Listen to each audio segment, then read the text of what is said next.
Welcome to HBCU Her Voice, a place where we celebrate the powerful voices and stories of remarkable women from historically Black colleges and universities.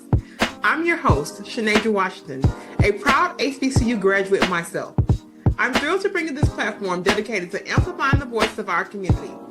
We dive into inspiring stories of resilience, success, and the incredible impact these women are making in the world. From trailblazing entrepreneurs to innovative leaders, we bring you the stories that matter, showcasing how HBCU experiences shape paths and fuel passions. We'll explore challenges, victories, and wisdom. Whether you're an HBCU alum, a student, faculty member, supporter, or simply someone who believes in the power of diverse voices, we are so glad to have you. So listen up as we share insights, celebrate achievements, and uplift our community. Together, we can inspire the next generation of leaders and ensure our voices are heard loud and clear. A grand welcome to HBCU Her Voice.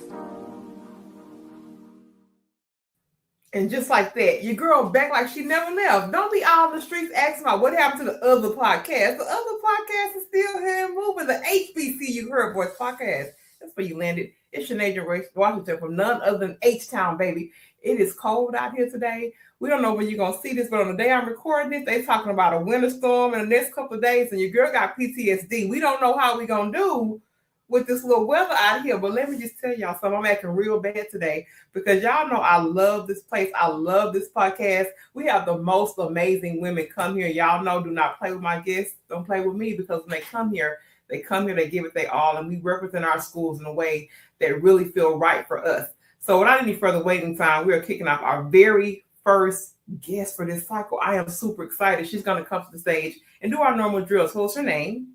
Where she's streaming from? Which HBCU she's repping? And we're going to get a little bit about her HBCU story. Without any further waiting time, let's represent and do this thing, girl. Here we go. Hey, thanks for having me. I'm excited to come on and talk about my HBCU story. I am here in Houston, Texas as well.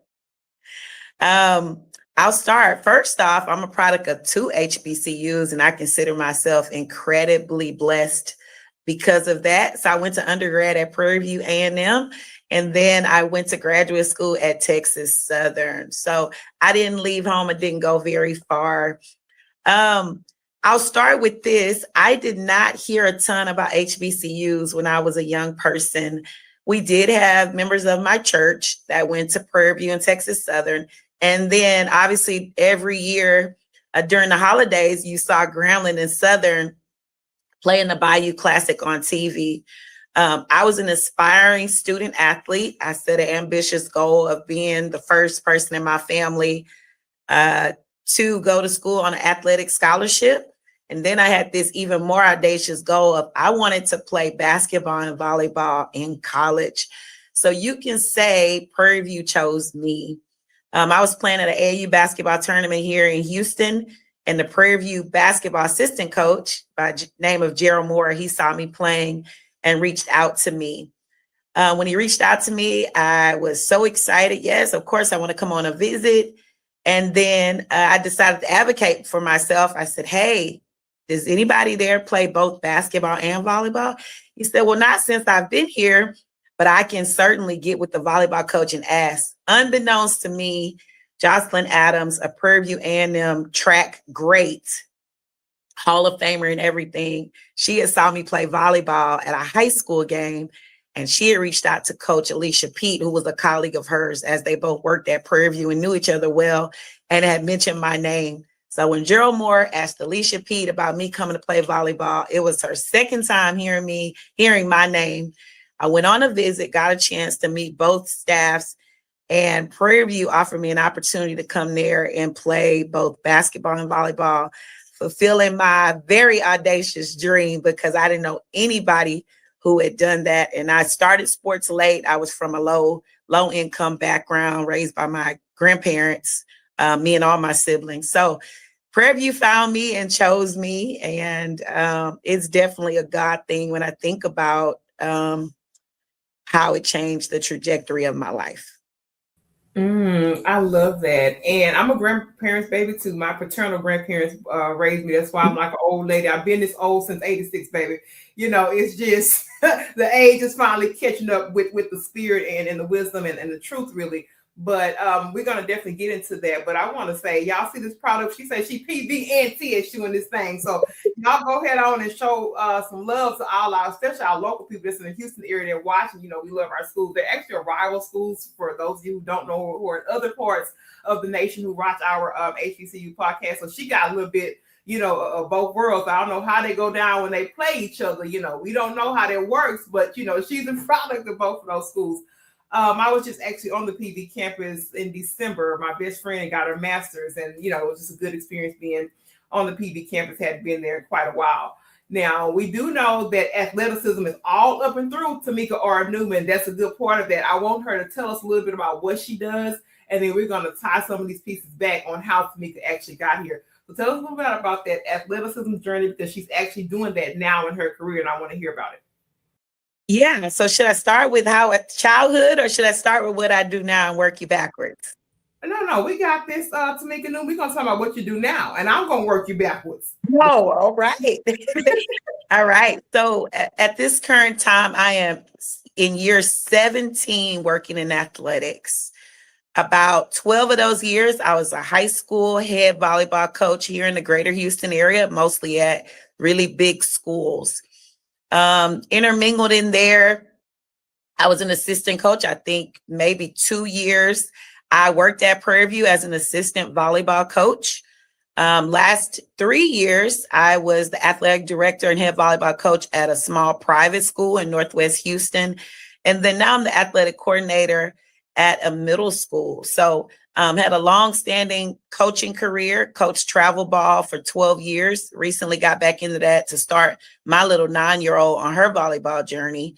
And these days, trending more toward going into athletic administration, kind of to round out the second half of my career.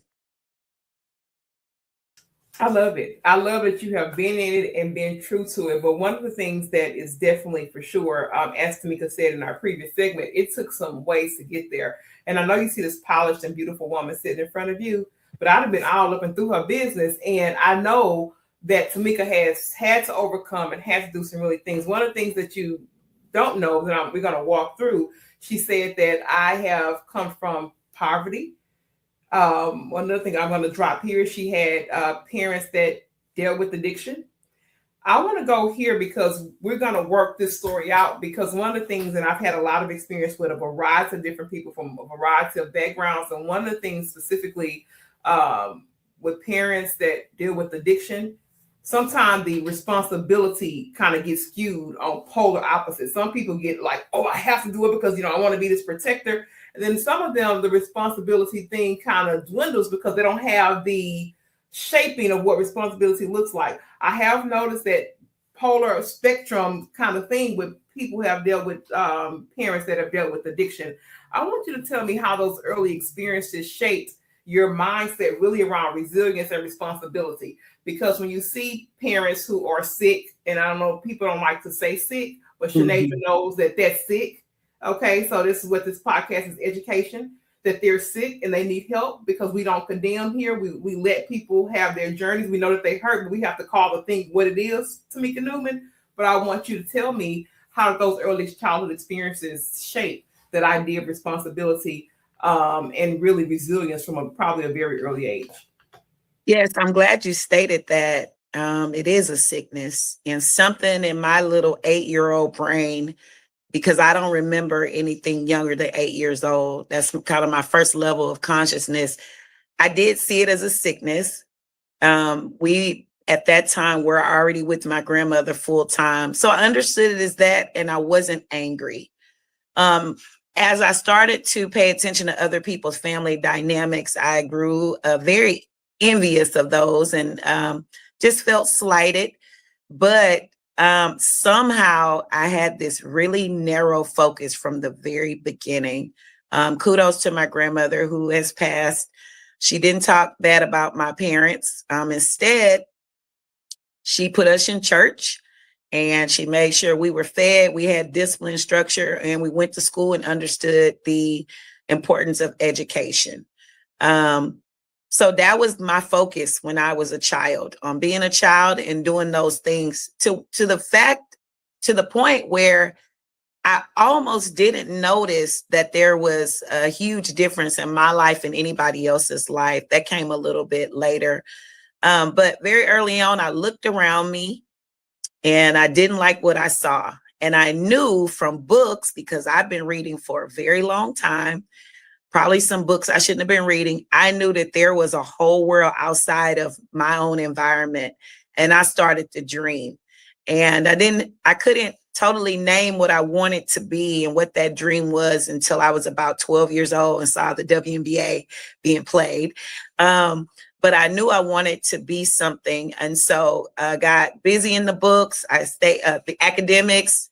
I loved to read, and was obedient to my grandparents, did what they said, because that's what the Bible says. And that's what my grandparents told us. So got busy in that way. And then sports, started sports in middle school. That started to build some resilience, along with just my passion and desire to make something of myself. And that narrow focus really helped me as a young person trying to navigate life.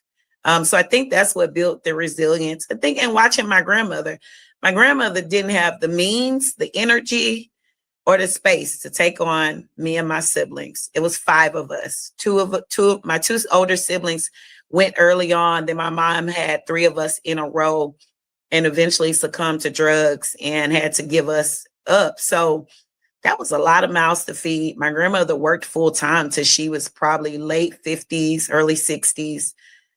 She didn't have it to do, but I could see that she loved us so much and cared so much about our life and our future that she just dug deep and did it. So me being the nosy and observative and curious person that I am, I recognized that early on. So I just wanted to do what she asked us to do. And I wasn't a perfect kid. I could be mischievous, but I wanted her to know I was incredibly grateful for her sacrifice. So I just kept my head on the straight and narrow and did what I was asked to do by teachers, by my grandparents, by people in my church, by people in the community.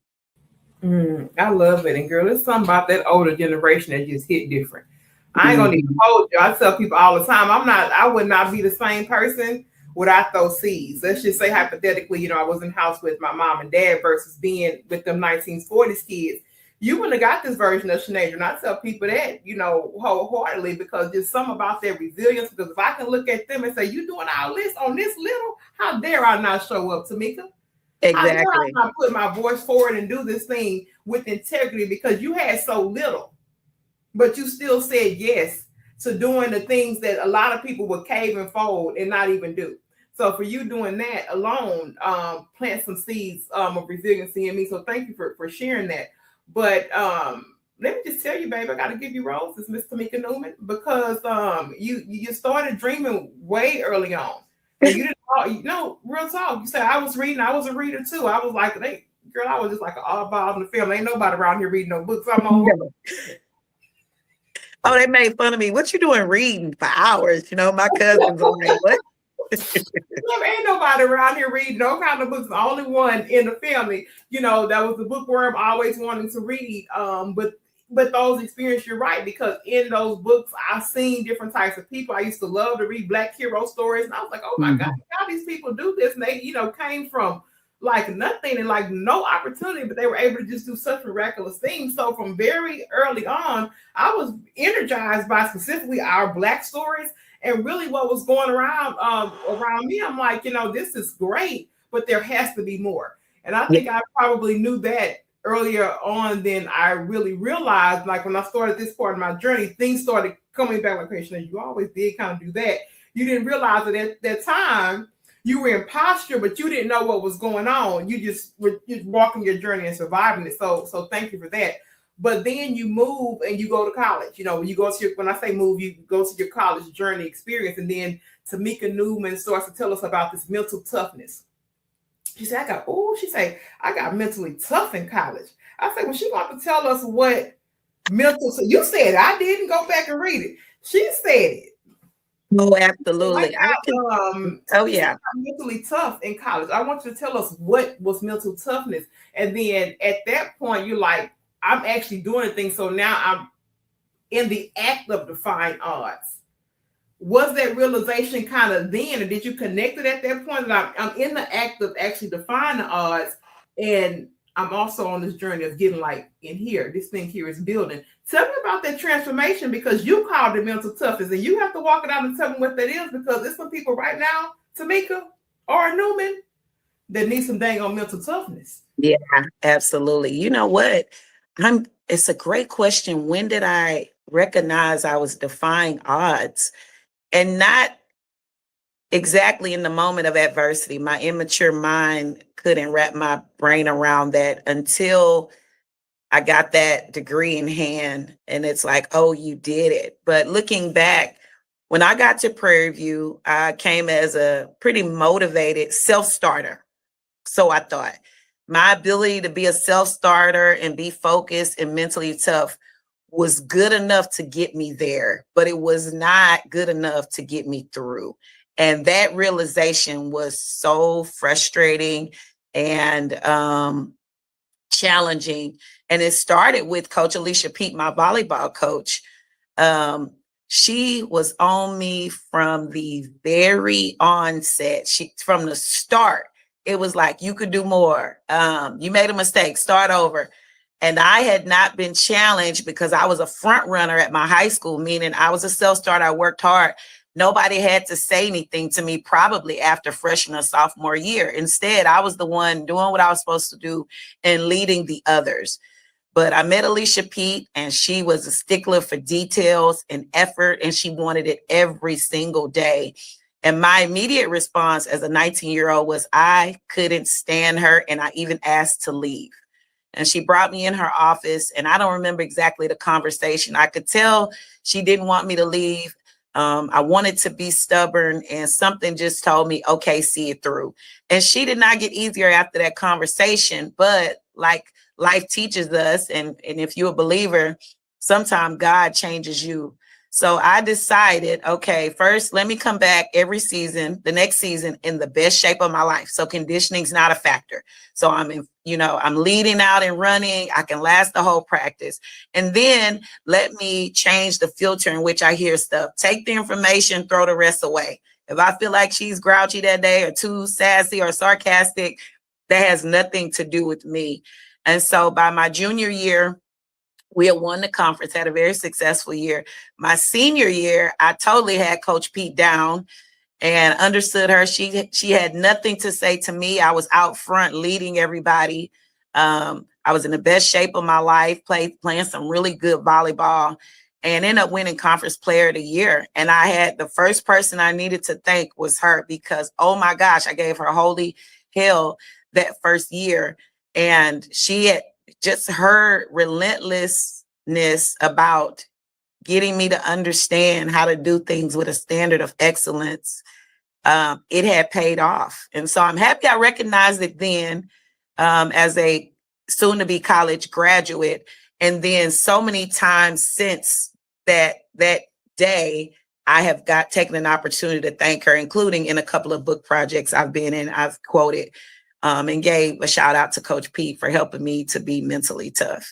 So it was in me, and she needed to bring it out. But I learned a valuable lesson. For every new level, you got to dig deeper. It's going to require more. The old you won't be able to get you, it won't be enough for the next level. That taught me of that. And I've never, ever since, when I've went up a level, I've been much more prepared. I've been preparing for the next level while I'm at the new level. And then I've been ready for challenges that come, and then had the right mindset about the challenges. It's not because I'm not supposed to be here. It's not because this person's difficult or this person doesn't believe in me or I'm being targeted or I'm a victim. It's no, that's what's going to be required. New level, new challenges. So that lesson I took with me the rest of my life, and it has helped me be mentally tough and be an example of it, be a guide for the student athletes I work with, because mental toughness is a challenge right now for a lot of folks. It is. That's why I wanted to make sure you spoke specifically to that segment because we're in a different time right now where mental toughness can be attacked from a variety of different. Just cut the TV off by 5 minutes, and even the strongest people that are strong and sound in mind can be flickered off just by the things and current events that's going on. So I want to make sure I said that. The other thing about that segment was two things. Tamika said that if you're truly a believer, he'll change you. And this right here is living proof and testimony as somebody who seeks him on the regular. I'm like, oh Lord, I don't even remember me from last week. You're doing such a good work for me. But if you are truly believing and connected with him, he will change that thing. The second thing that came right behind that is her putting on filters. She said, look, it wasn't really about the lady being grouchy. It wasn't about the lady have all these different things. That wasn't even really about me. Because what will end up happening is that you will eat all that emotion. You eat all this emotion. And you ain't got nothing of substance. Because you didn't ate everything else in the emotional pool. And I tell people all the time, I go through a lot of different places. I go through a lot of different things building this thing. I said, you have to learn. This may not work for vegans, but I use this analogy often. You got to learn how to eat the meat and leave the bones behind, baby. Yep. You have to learn how to do that. And I think in that segment, you really, because I was thinking about, like, okay, because, Tamika she was learning herself, doing all these things. But that lady said, look, like my son used to clown at that barbershop. Oh, girl, he used to clown. When he used to get his hair cut, my son, baby, they used to want to pack up and leave. He used to clown so bad. And his barber was like, his first barber, she was like, you can do whatever you want to do. I got a job to do. So, Mr. Ryan, you want to fall out and roll out today? This hair's still going to be cut. I love that. And you know us. We listen. We gonna do what we gotta do. You gonna deal with that later. So I love that. Yeah, and you think about that professor for you. That was what that was. She was like, I gotta show up, and while God is working on you and doing that thing, she's still gonna have to stand here and be on her post. And that's what we have to look at as we navigate these spaces. Turn the mirror around. I say this often. Be accountable for you and how you navigate. You can't control what nobody else do. You can't do any of that. And you can't go in the room trying to absorb everything that's in the room. You'll drown. You wasn't built to do that. So in that speech and segment really that Tamika shared with us, it was just really crystal clear. Those two things really, really popped out. And I think that of all of that, that you're willing to say, look, I know that something in me changed when I shifted my mindset to say that it really ain't about all these external factors. So I wanted to make sure that we covered that. Now, Miss Tamika's going on through this career, and I got to stop here now because, David, when you said this, I said, I'm ready to talk about it because I could talk all day about it. She said, look, I had to navigate both sexism and racism. And this is a real life thing, y'all. Y'all already know how my journey even started, was me pivoting out of something that became too much of it. I couldn't fight the system anymore, Tamika. I could not do it. Okay. So that's really how these things were actually birthed when my back was up against the wall. And that's why I know when you talk about last segment about him changing that thing in you, because he had to get me all the way to the back of my wall. And he said, what do you have in your hands? He said, what do you have in your hands? He had to work on me because he knows that Shanadra is an endurance person. Shanadra is going to try to make you work, but we can do this. We can put this hole in here. That's just who he created me to be, right? Because he knows that that's how my mind operates. He knows me. He created me. But then what happens is, and when my back is up against the wall, Shanadra, what you going to do, baby? I done showed you that your tinkering ain't going to do it. So what you going to let me do with what I gave you? You for real got to give it back, like the tell us in church, give it back to him. Now, I for real had to give it back to him, Tamika. And I mean that. And that was the workings that he did in me to even get to this point, to even wake up every day to say, okay, this is the thing I'm doing. I'm going after it so relentless. So that I know. So when I left that system, I had to come back and I had to heal, girl, because I was so angry, Tamika. Oh, I man. was so angry. And then after the anger fell off, it was the hurt, right? And I had to sit in that. But if I hadn't got that hurt, I wouldn't be this free. Oh, yeah, absolutely. I wouldn't have been this free. So I want you to tell me, how did you keep strength and going in, you work in this system. How did you keep the strength to kind of keep going when you've had to navigate so much sexism, so much racism, and still really have a voice, because you're a whole advocate. And that is not the easiest thing to navigate. So I just want to hear from you and your perspective in having to navigate so much. How do you keep that fortitude to do that? And like, what is it that thing that says, Tamika, you got to keep going. You got to keep walking it out. I just wanted you to touch on that. Okay. I'm going to answer your first question. I pivoted, which is why I'm still in this business and recently came back to this business. So now I can back up to, after playing sports in college, I played volleyball and basketball. I played basketball just 2 years. I decided I wanted to, in graduate school, I came out in the recession in 2008 when Obama was president, went to graduate school at Texas Southern, worked in athletics. Lo and behold, got targeted to come coach volleyball at a charter school by my best friend's dad. Invited me back to the neighborhood. I go coach this team on my free time when I'm not in grad school and fall in love with it. My career goals was to be originally work in sports radio and TV. Then when I went to grad school, I wanted to be in athletic administration. Coaching was not on my radar, and coached, fell in love with it, decided I'm going to go in coaching.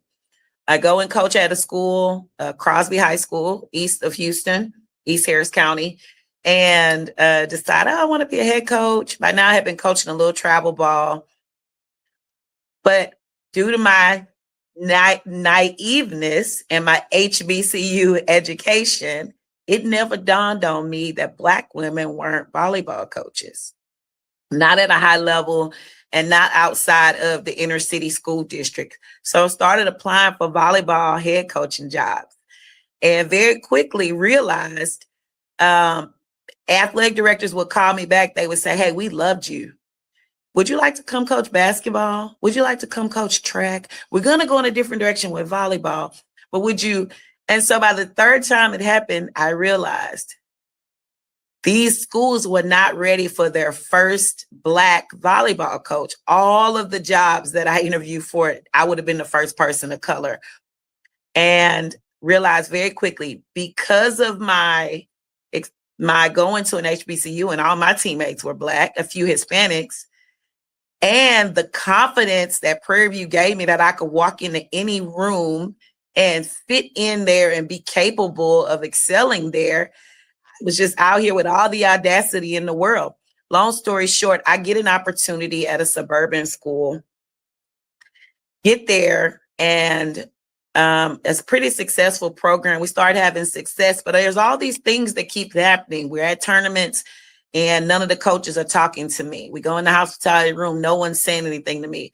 When we vote on postseason awards for our players, no one's voting for my players. These coaches, non-coaches of color, male and female, have linked up and they're voting for each other. Certain officials, depending on the little towns we played in outside of Houston that were known to be racist, it started becoming very apparent what was going on. That, hey, you're in a space that your kind traditionally aren't in. You didn't play at Texas or A&M, so it doesn't seem like you know this at a high level. So to see all these microaggressions, including parent meetings, and they're going nowhere. We can't get around to the point. What's your issue? What's your concern? Basically, you're incompetent and you shouldn't be doing this. So finished at that school, went to a few more schools. My final straw, I went to a school, again, in a suburb of Houston. I was chasing wins. It was a very successful school. By now, I started to see, I want to roll this into athletic administration, but I want to end on a good note. I had a 1-year-old in tow now at this point. I go to this school and it was the worst experience of my life. A very irate parent, a white lady, took it upon herself to send letters to a lot of the families, their girls were on the team, to their actual home address, stating that I was incompetent. Proceeded to yell out things at the games. The school district did not respond in my favor. Instead, they would kind of extra security would wait for me to walk out, whereas the parent would be able to just be at the game, the whole game, causing a scene. Interesting situation, but I decided to get out of the business. I went to Prairie View to coach with my former teammate, had some really good success in 2 short years. While doing that, my personal business, Grit and Grind Athletics, was birthed. And a lot of what I wanted to do was, number one, I wanted to provide volleyball in low resource areas. Anybody that follows volleyball knows it's mostly available if you're affluent. So I wanted to go teach. I had a goal of teaching like 1,000 girls, Black girls volleyball. I'm still on my journey with that. I wanted to introduce volleyball, bring quality volleyball instruction in places that usually were basketball hotbeds, number one. Number two, I thought, by now I've been in coaching 10 years, I thought the professional development of coaches has some gaps. After doing it for a while, it seemed to me the most successful coaches were great at personal development. There were some things you need to develop about yourself that had nothing to do with running a drill, nothing to do with calling a play. So I created Coaches Education that addressed personal development over professional development. And I had a slogan, 2 slogans. It takes a village to develop a coach. And the second one, you don't need another drill. And so I started doing coaching clinics, and those were my 2 mantras. And my curriculum was built around that. During COVID, I had an online curriculum that I went through in cohorts. I think I did 3 cohorts a year. So the program would be 4 months long. When the world opened up, I didn't return to Prairie View. I started marketing myself to athletic departments. I went back to secondary level athletic departments in Greater Houston. By now, people are paying attention to coaches need a little bit more development. And shout out to Spring ISD. It's one of the first districts that brought me on. I met with their volleyball coaches, and you could see the surprise on their face that my clinic was a mix of drills, personal development, and then leadership. And so I led the charge in that way. And so after that, had an opportunity to go into the private school sector. I wanted to check that out, and went in, got a chance to be an athletic administrator very early, and a head coach. And it was the best of both worlds when you grow up in church, and now you can really pray in school. You can pray for kids. You can talk about God. It was just amazing. Got a chance for my daughter to go to a private school those 3 years, and then decided I want to go back into public school, but I have a new why. I'm a coordinator, so it's important to me to still help develop coaches, because women coaches don't stay in the business. They get out of the business because of the workload. And when you're ready to start having kids and be a wife, they get out of the business because of sexism, football, rules, athletics, not having the same resources, support put into you by your school district. And then I wanted to be a part of the early part of an athlete's journey, which is middle school. I have a passion for developing, teaching it right from scratch. I'm a big multi-sport, so middle school level, you got to know every sport. That's one of my strengths, that I know a lot about all the sports. So I came in reinvigorated with a whole new why. And my big why is that I have a daughter. She's going to be a female athlete. And I want her to be coached by female coaches. So I don't want that to dry up, that coaches aren't doing this anymore. So if those are my big things, I want her to have the best possible experience and be able to learn the lessons that we say sports truly teach. And I want women to do it. I've got to support women. And then I've got to be a great example and run a great program full of values and lessons for girls. And so that's why I'm passionate and excited to be a middle school girls athletic coordinator. And let me just say, middle school is definitely a interesting and tough age, I would say. I was just in Missouri City 2 weeks ago. It's been 2 weeks now. and I spoke to some 8th graders there. And I had not been inside a middle school classroom, Tamika Newman, since probably I've been in middle school, I think. I'm like, I had to think about it. My mom was playing tricks on me. I'm like, have I been in the classroom since that time? And of course, things, have changed with the smart boards and all these different things. I was just looking, I was like, man, look at all of the extra distractions in this classroom that did not exist, back when I was in school, 20 something plus years ago back in middle school. It was just really, an eye opener for me. So for showing up to that population, first off, kudos to that. Because, I was like, oh my goodness, I'm in here with these babies, these 13 and 14-year-olds, they were 8th graders. But it was a beautiful experience. But what I love, what you said about coaches and them needing that leadership piece. Woo, girl, I had to, I just act like I got sense for y'all on the screen and telling y'all story. I'll be back here falling out, shouting and doing all kind of things because I know really and truly that is a need, not only with coaches, but even in people in professional careers and all kinds of places. Because where I worked at in financial services, it was before I started this journey, I worked at an Australian investment bank. So it was not only, a lot going on, but it was like a cultural gap because most people that even worked here in the U.S. were from different countries. It was just a whole pool, right? And I tell people all the time that that experience changed me a lot too. It's a whole bunch of stuff came from that, how I see the world, how I navigate, all kinds of different things just from having a lot of multicultural experience. But I have found a lot of great process managers.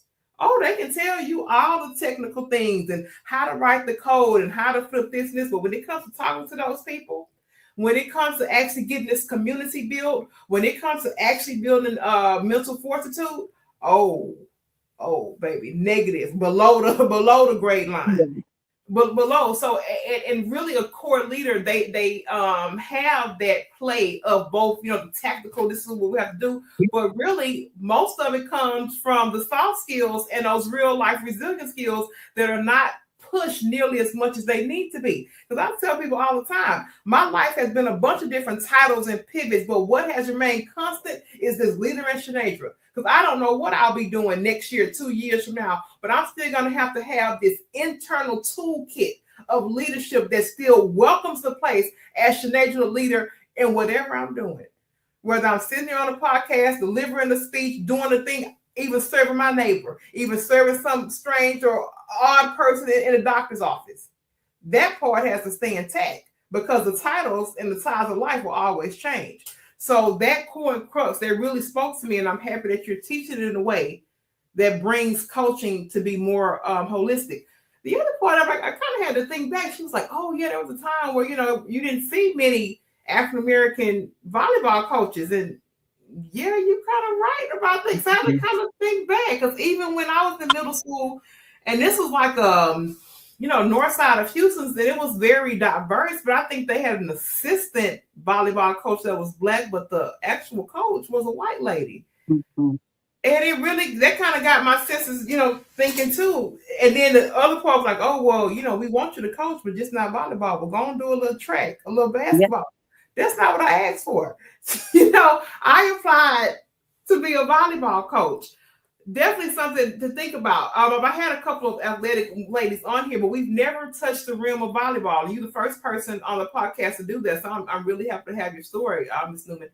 I want to pivot because there was a time in your story where you told me that you played small.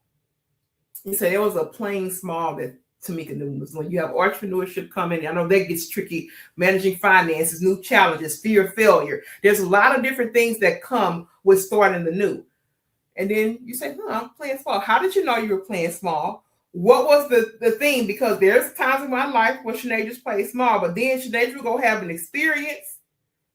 Because I'll be having all kinds of experience. I say I need to, one day, maybe I'll reach a stage in my life where I can write a memoir because I have this life be a movie sometime. I've had some experiences, and I'm like, how did I end up in a car with this person on this day? Who are you? And then they'll show me something in their life, and they're like, this is, and I say, I didn't even know I can have that. I didn't even know I could have access to that. And it reminds me, and I think God does that because He knows I'm kind of crazy enough to try some things that is a real life possibility. So things like that tell me, Shenadra, what you're thinking about is a little small because I tell people this whole world is like world in worlds. I go to a different world. I say, oh, for real? That's how y'all. That's how y'all kick it. That's why y'all rocking it.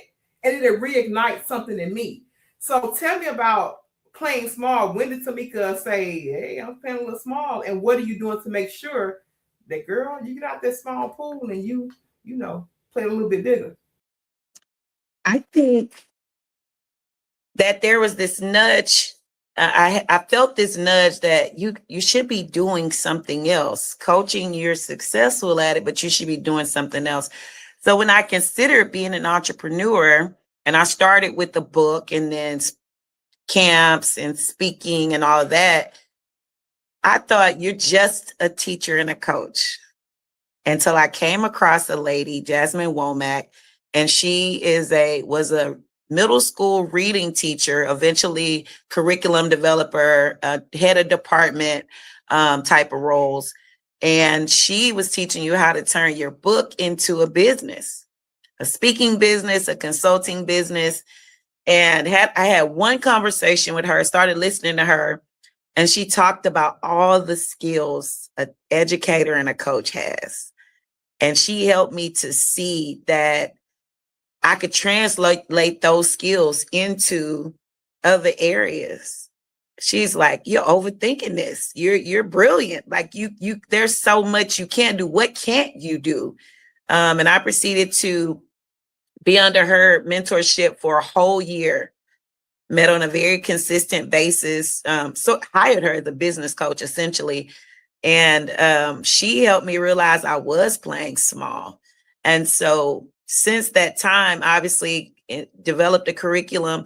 I go back and speak and teach in organizations that wouldn't have hired me 10 years ago. So I came in through the back door. You didn't hire me. I went on to have a great coaching career. And now I'm going to come teach your coaches what I know. I think I heard the term "go laugh in the places you cried in," and so it's not I'm getting my get back in a malicious way, but we know God gets your lick back for you, if you let Him. And so I go and speak at places that I never could have been their volleyball coach, but your volleyball coach now has some gaps, and I learned the hard way these lessons, and now I can come back and teach her. And I go do that for traveling volleyball clubs and all kinds of stuff. Even this district that I'm in now, it was one of my first big jobs. I was very successful here, but a lot of heartache, a lot of pain.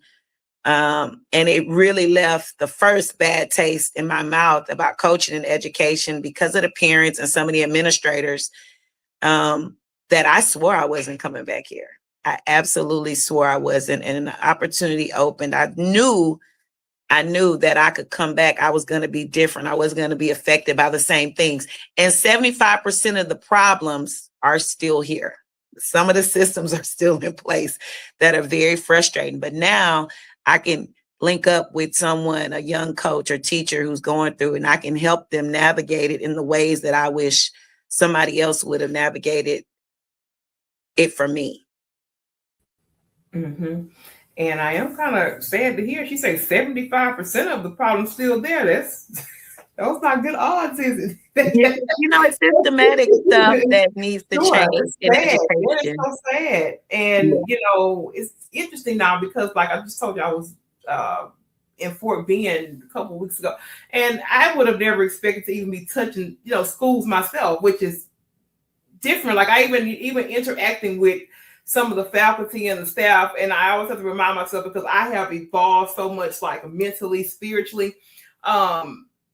Just my appetite and aura when I go in places speak to the fact that Shanadra has grown so much spiritually and mentally, right? So, there's going to be an aura, and this is not a cockiness. There's an aura to me like, okay, like how's this going to go? Let's go ahead and get it done. This is what we're going to do.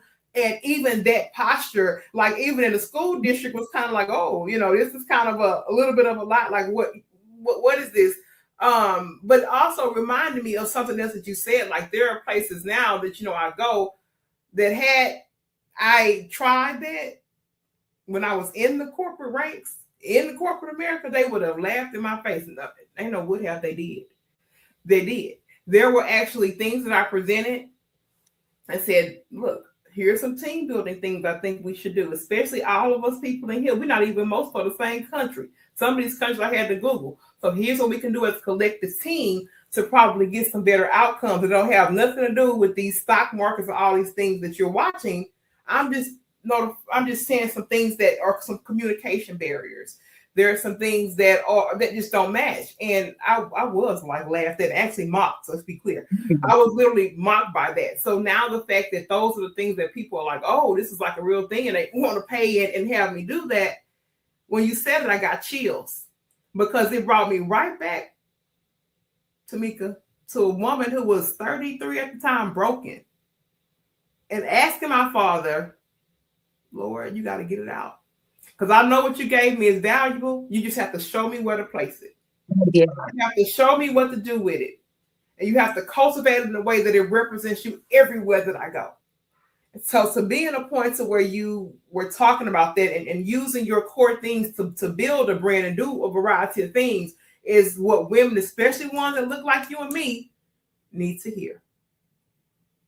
So thank you for sharing that. That was more powerful probably than you even realized in sharing in this segment. Now I want to do something called rapid fire with you, Tamika R. Newman. Okay, it's about 8 questions. Okay, it's look. Okay, just keep you in the moment. We're just gonna do it real quick. You don't get a whole lot. Okay, maybe a word or a sentence or something like that, and that's it. Tell me one word that describes your leadership style. Flexible. Okay. Now, a lesson that poverty taught you that still lives with you today. Don't waste anything. That's good. A strength that came from past weaknesses. And we talked about this one. A strength that came from past weaknesses. The weakness was too emotional. The strength that changed me gave me more empathy for others. That's a good one. Tell me one belief that you had to unlearn to grow.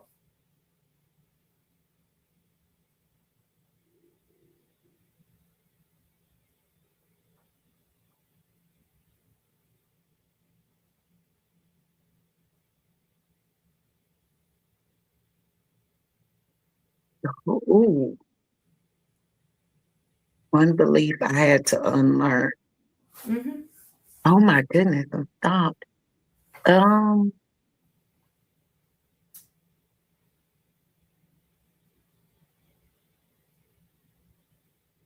my God, one belief.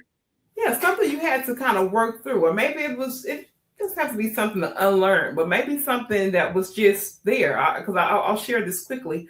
My great grandmother, like God rest her soul, one of the things that she, told me, and this was her experience, so it's not right or wrong. She said, baby, she said, when you go in there with those people, you're going to have to work twice as hard as them.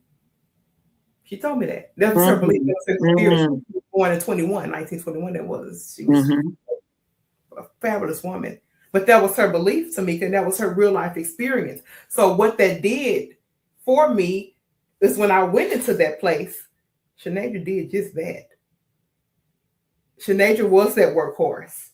I did just that. Because that work, I'm just telling you, see what I'm saying? I'm doing this, Tamika, because I had to do this work. Because the kind of work that really be like keeping you up, and I'm like, okay, Shanaja, where did this thing come from? And it went way back to this little child being 6, 7 years old. And hearing my great grandmother say that, she said, baby, that's just how it is. She said, you gotta do twice as much. You gotta work extra hard. So I had to, write it down. No, that's homework then. You write that down and you come back to that because that's real life work I had to do. That almost killed me. Oh. That I can't even, as you talk, it's very scary and uncanny how similar our journeys have been in two different industries. That almost killed me. That woke me up at 3, woke me up hours before my alarm and made me not get good rest. That literally almost killed me until I became an entrepreneur and sat at the table with these people. And like Obama said, you sit at the table and realize they ain't all that smart. They ain't all that expert. And I'm working this hard and you're doing barely anything and you're not as, I don't want to say successful, but you're not as, you're not as successful as me. And I'm like, knowledgeable as I thought. I was like, God, thank you for showing me this. But man, I almost burnt myself out. I worked very, very hard and could not rest. And to this day, there are still moments when I have to take a hard pause and be like, you doing it again. You preaching to the choir. It has been times in here with that 8-year-old little boy, and he in there right now. He say, "Mama, give it a break." You still working, Mama? And I always have to say, does this thing have an outcome for today? It's just like make a, and I have to tell and this is still after being in this space for a while. This is still mental unworking decades. I wasn't expecting to go right away. I still have times and problems with this. I would call it challenges with it. In doing that, because like I say, that's all I knew. All I was getting some people's place of business at 7:00 in the morning with the little bitty baby at that time was nothing but a few months old, and leaving at 7 and 8 p.m. at night. And nobody in there but the people cleaning the floors and a little light over my desk. So that was so much ingrained in me, and I had to start working my way out of that. And I'm not saying it's good or bad in between, because I cannot take that lady's experience from her. That's what she knew, and that's unfortunately what she had to live through. So that's why I say it's not a right or wrong. That is her experience, and I would never take that from her because that's all she knew, and I have to give grace for that. That's all she knew. Exactly.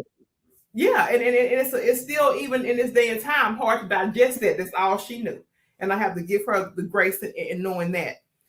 Tell me, maybe a book or a podcast that shaped the way you lead, or maybe just a favorite book that comes off the top of your head, because I know you're a reader. Success Chronicles by a guy named Chip Baker is really good. All of the John Maxwell stuff is really good. One of them over here somewhere, girl. I got a John Maxwell. He's over here somewhere. Love the John Maxwell books. Come on now, Tamika. Yes. Tony Dungy, former NFL coach, big time believer, a player's coach. Everybody speaks kindly of him. I read his book, Quiet Strength. It was really good. I've read some books of some Black female CEOs. Cynthia, she's something big with, I forget now, but avid reader, avid podcast listener. I think between me responding to your request for speakers, I probably have heard 4 interviews. Podcasts are the background of my life. I want to subconsciously put into my brain positive things that align with my thought process and my beliefs and my values and personal development, period. So Christian-based, leadership-based, Black women-based podcast really have a huge impact on my life, on top of reading. My last book was a basketball book. It was Steph Curry, and it was titled Shot Ready. And he's talking about shooting, but Shot Ready is not about shooting at all. It's be ready when it's time to take your shot. Be balanced, be this. So it was some great lessons in it. And I've been finding myself saying shot ready like all the time. I didn't know about that one. I have to put that one in the toolkit, because I love look. I say, look, I got the size to be an athlete, but can't hardly run without falling. You're tall.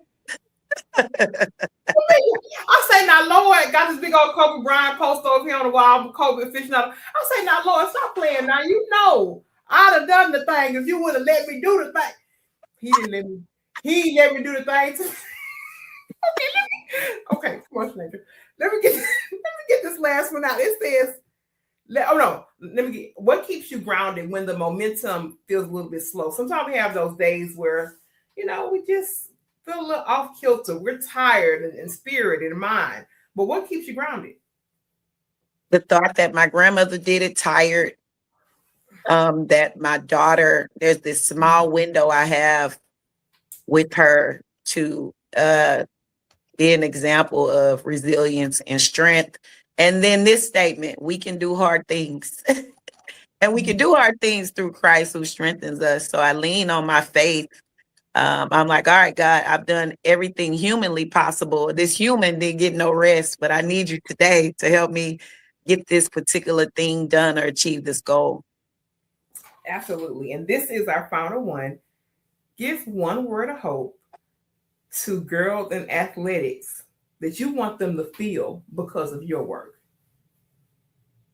Give them a word of hope and connect that with the work that Tamika Newman is doing.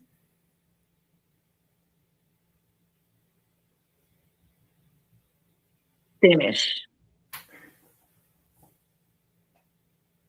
And that you have a hard day, just finish strong. You know, you're having a hard season, finish strong. You just got to get to the next phase. You got to wrap this thing up, but you got to finish. You should have had a little pen or something over there so you could just drop it down like a mic drop. She said clock it. My daughter's in the clock it. Just clock it, okay? Yes, finish and finish strong. Now, I want to make sure we have a clean segment, Tamika. I want you to give us an overarching, just a couple lines about your business again, and then also where we can find you for connection points. I want to make sure I have it in one clean segment, so I'll kill to you for that. All right. You can get in contact with me via my website, tamikanewman.com. Also on all social media platforms, Tamika Newman on Facebook and LinkedIn, and then Coach No Excuses on Twitter, and then GGA_2019 on Instagram. I am, and then also a couple of the book projects I've been in, you can find them on Amazon. Oh, I love it. Now, this is the part in our show we choose our guests for final thoughts. We ask them to give us some great parting words for the space that we shared here today. And then post your final thoughts. I will be back to close the show. Oh, man, my final thoughts would be what I described my life and my mantra: be grateful and be greedy. Be grateful for what you have, but always striving for more. Always striving for more. Y'all, look, we done kicked off HBCU Her Voice in a real big fashion because we had this beautiful lady here with us today. And I tell you guys, miraculous things happen when you let your voice shine. I am never, not around. I'm always in the space. But, our people, our coach, they're going to call you out. They say, what an HBCU pocket. Well, you got it.